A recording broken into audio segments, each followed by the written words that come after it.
కేంద్ర సహాయ మంత్రిగా బాధ్యతలు స్వీకరించాక డాక్టర్ పెమ్మసాని చంద్రశేఖర్ తొలిసారిగా గుంటూరు వచ్చారు. ఈ సందర్భంగా ఆయన గుంటూరులో రైల్వే అధికారులతో సమీక్ష నిర్వహించారు. జిల్లాలో రైల్వే ప్రాజెక్టుల పురోగతి, ఫ్లైఓవర్ నిర్మాణాలపై అధికారులను అడిగి వివరాలు తెలుసుకున్నారు. గత 5 ఏళ్లలో ఇక్కడి రైల్వే ప్రాజెక్టులు ఒక్క అడుగు కూడా ముందుకు పడలేదని అన్నారు.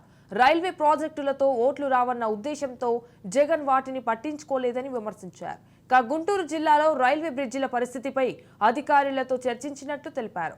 గుంటూరు శంకర్ విలాస్ వద్ద ఫ్లైఓవర్ నిర్మాణంపై సైతం అధికారులతో మాట్లాడినట్టు తెలిపారు. కాగా ఈ సమీక్షలో జిల్లాలోని 15 బ్రిడ్జిల విషయం ప్రస్తావనకు వచ్చినట్టు వివరించారు. ఒక్క గుంటూరు జిల్లా పరిధిలోనే 2000 కోట్ల రైల్వే పనులు జరుగుతున్నాయని పేర్కొన్నారు. పనులు ఎప్పటిలోగా పూర్తి చేయాలనే విషయంపై అధికారులకు నిర్దేశించినట్టు చెప్పారు.